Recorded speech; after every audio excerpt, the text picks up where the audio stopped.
car. And guess what that means? It means travel time chit chat. So I'm going to actually be traveling about an hour today. I'm going to be stopping at a couple places along the way. So I thought I would jump on here, and I'm probably going to do it in like segments. And then instead of doing like one long hour video, I'm going to try and keep my topics kind of focused. I don't know. We'll see. And if I can do that, I'm going to split it up into multiple videos on my channel. And if I can't, it'll be one long video. So if you see an hour-long video here, you know that I messed up. So if you only see like a 10-minute video or 15-minute video, then hey, make sure you check out my other travel time chit chat videos. So what's nice about these is you don't have to look at me. You can just listen along, and you can be packing orders or prepping a shipment for FBA.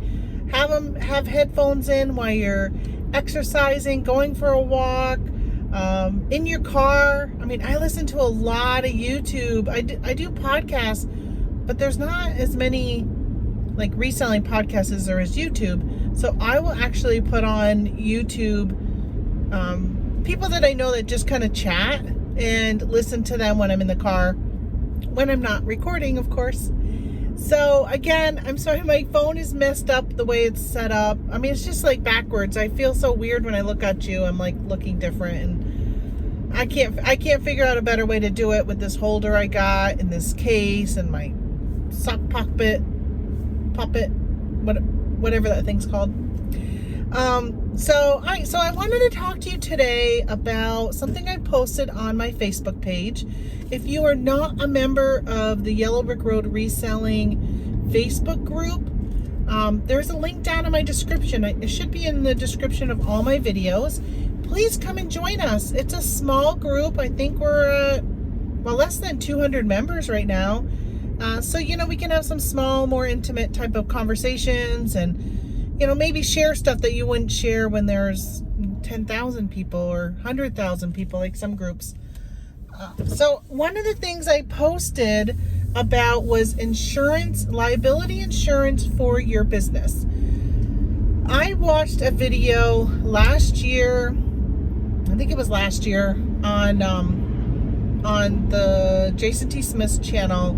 He had Ashlyn Hayden on, who is a insurance agency, or whatever they're called, insurance agent. Well, she owns the agency.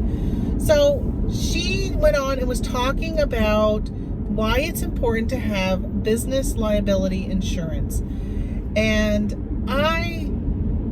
well, recently in the news, there's been some topic because Amazon got sued by somebody who, they burnt themselves from a laptop battery they purchased on Amazon, and I think it came from a third-party seller, if I remember right. I don't really know the details, so I don't really want to say what the details were, how it came and who it was and so forth.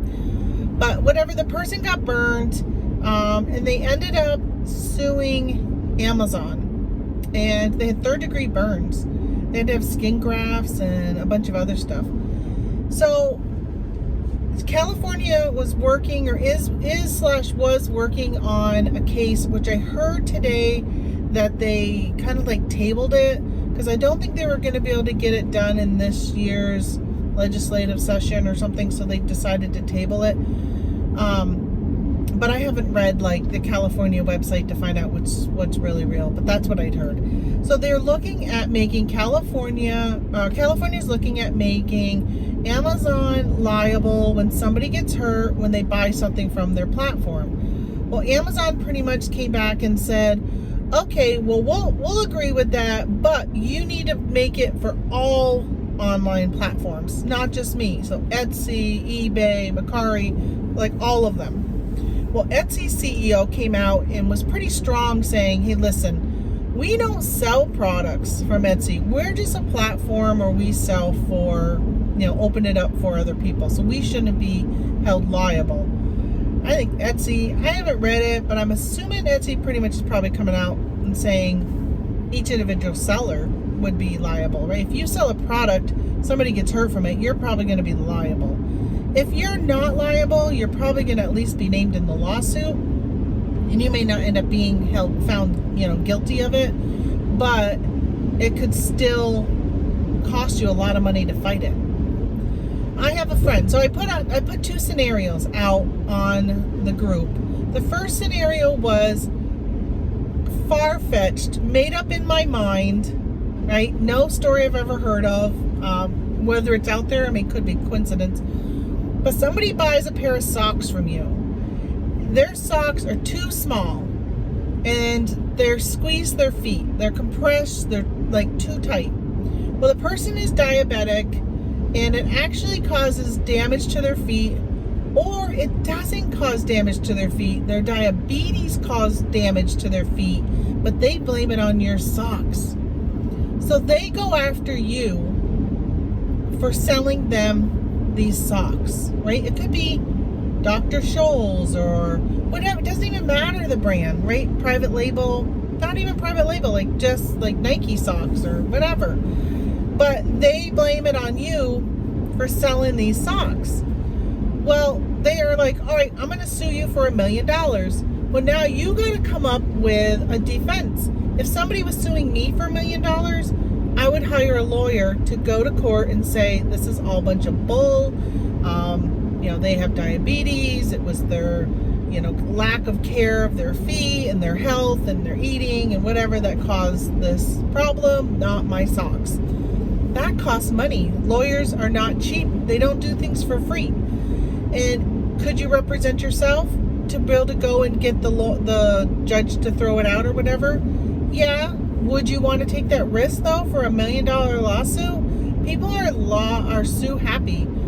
I personally I wouldn't take that risk. Because what if I said something wrong and it went to the next level, and next thing I know I'm like seriously in a lawsuit where a lawyer could have gone up there and said something that threw it right out. So I wouldn't take that chance. So that was the kind of story I made up. Sorry about that, I got a tickle, and I don't even have anything to drink in the car today. So that was the story. Now, a real life story that I know. A friend of mine, her granddaughter was sleeping in a crib, a baby, and they had a heater in the bedroom. I don't know what type of heater or anything like that, but the heater overheated, malfunctioned, warmed up the room so hot that it caused brain damage on her granddaughter. Her granddaughter is now like, 7, 8, something like that, years old. And she's in a wheelchair. She doesn't walk. She is has very limited use of her hands. She's there, does a lot of physical therapy and stuff, trying to get her to be able to feed herself and stuff like that, but struggles with that. Just has brain damage. So they went after the company who made it. I don't even know the company. ABC Company. They went after ABC Company and sued them. Well, their lawyer literally said, we're going to go after everybody who touched that product. So they went after ABC Company. Then they went after XYZ Company, if they were the ones who transported it from ABC to Home Depot, was the company they bought it from. So anybody in that chain of distribution, they put into this lawsuit. So if you sell on Amazon and you sell an item, let's say you're selling a heater or, any product. There was a lawsuit with the dog leash somebody bought, and the dog leash broke or whatever and whipped back and hit the person in an eye. They lost their eye. They have no vision now in their eye. So they went after the seller, and the seller was a Chinese seller who disappeared, closed up shop or whatever. So, try being an American trying to sue a company in China, right? It's almost impossible unless they have some type of US base that you can get. So in this case with my friend's granddaughter and her daughter in the suit, you would be in that lawsuit. And again, like, the judge or whoever might say, you know what, ultimately it was the manufacturer's fault. They're the ones who, manufactured it, and there was a defect. They could prove that along the way. But if you touched it, you would have to prove that you stored it properly, you shipped it properly, like you did everything correctly, where you didn't do anything to the product. But you know damn well ABC company is going to try and put the blame on you for touching the product, that you must have did something that possibly did something to the product, right? Especially if you are not an authorized dealer selling products on Amazon, because Amazon still will let you sell it. And I know people get upset when they get, an IP claim, trademark, or whatever, and they say, well, you're not an authorized dealer. I mean, if you're an authorized dealer, maybe the company ABC would have your back. I don't know. But again, without having insurance, you are footing the bill for the lawyer to try and fight a claim that you may or may not end up having to pay for. So get that insurance, take a look at it. I'm gonna try and get Ashlyn on my channel. I don't know, I'm a pretty small channel, so I'm not sure how much people will jump on and be part of my channel, because I'm just starting out. Hopefully she'll come on and she can talk about this, because it's really been hot in the news and it's really starting to like come up again. Every year it seems to kind of rear its ugly head, and nobody wants to spend money on insurance. I mean, especially if you don't ever use it. It's just kind of like, even with your car, you're like, oh, I've never gotten in an accident, and you pay this car insurance month after month, or 6 months, or year after year, however often you pay yours, and you're just like, oh, I keep paying for this and I never use it, right? Health insurance, like all these things that you pay for. But $1 million lawsuit could really, really cripple you. I mean, it could put you into bankruptcy. And a lot of people think, oh, I have an LLC, so that'll protect me. No, it won't. They can name you as an individual, and you would still have to fight it and not have it be, sorry, I'm at Walgreens, gotta find a parking spot. So you can, I lost my train of thought. All right, hold on. Let me get my parking spot, and I'll finish up what I'm saying. All right, so I don't even remember what I was saying. Oh my gosh, I got so disgraveled coming in. But I think I pretty much was saying that you don't want to have to pay for a lawyer. And sometimes, we see resellers who buy things. I mean, there was a whole ad last year where people were dumpster diving, and then they were selling their stuff on Amazon, and it made it into the news. If you're buying liquidation pallets, you don't know if that stuff has really been tampered with and just taped back up. Because I've heard time and time again of people who buy stuff, and actually today I heard somebody who said eBay has a new return policy, and they would like to be able to talk to somebody before the return gets approved. And because they sold a cross stitch kit that they were for certain that it was a brand new kit, but they had bought it, I don't know, secondhand somewhere, but it looked like it was brand new, and turns out that it actually wasn't. It wasn't brand new. And so how many times do you possibly buy something secondhand and it looks completely sealed, and you're not going to open it because then it would become used, so you sell it as new because you think it is new, but it might not be new, right? So I mean, they could somehow probably prove that it was used or tampered with or whatever. You just don't want to put yourself into that position. So I say there's a couple companies I've heard of recently, like Ashlyn, Ashlin, Hayden, Hadden. Do a search for her, Ashlyn Hayden Insure, and just ask for a quote. I mean, getting a quote is free, and you might be surprised.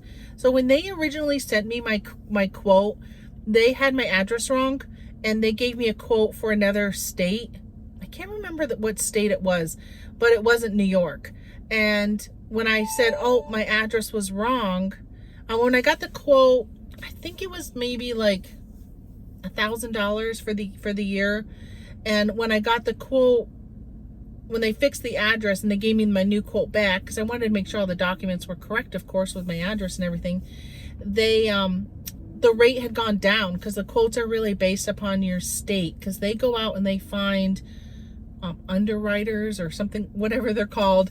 I'm sorry, that keeps going off. I have a friend who keeps texting me, so sorry about that. So they find companies that will underwrite, and it's all based upon your state. So New York actually was cheaper.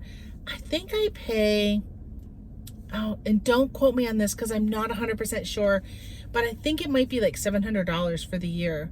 And it covers my house. So that's the thing she talks about, is it's not just if you get sued, but what if you, like today I'm outsourcing, and last week I was sourcing and I had over $1,000 worth of stuff in the back I had spent. Right, so out of my pocket was $1,000. And if I would have gotten in an accident, rear-ended, and all that stuff got like damaged and I couldn't sell it anymore, then I can't return it to the store because it got damaged, and my car insurance wouldn't cover it because it's a business expense. They don't cover business things in your car. So taking a look at that, and that's part of my insurance coverage now. And if my house was to burn down or something was to happen in where I store all my inventory, I mean, I got $100,000 worth of products sitting in my basement with eBay listings and stuff for Amazon that hasn't gone out yet and stuff like that, that it would actually cover that, because my home insurance is for my home. It's for personal stuff. It's not for business. So having that on my rider also helps me. So if my house was to burn down, my regular house insurance would cover my house and personal belongings and stuff, but then this would cover my business. All right. Okay, I'm at 17 minutes, so I'm going to let you guys go, and I'm running into Walgreens to do some sourcing today. And I'm going to go to my next location after this, and guess what I'm going to do? I'm going to talk to you guys, but about a different topic. I just got to figure out which topic it is, because I have a few in my mind that I want to talk to you guys about today. So please, if you haven't subscribed yet, subscribe, especially if I bring back Ashlyn. Hit that bell notification and it will let you know when I post or go live and all that kind of stuff. And definitely look at my Facebook group if you are not a member of that. All right. Thanks a lot, you guys. And please, please, please think really long and hard about your insurance, and know that if you are an Amazon seller, it is actually in your terms of service that you have liability insurance up to $1 million. So, or not up to, but $1 million. You can have more than $1 million if you want, but you have to have at least $1 million. So, all right, I'll talk to you guys later. Bye.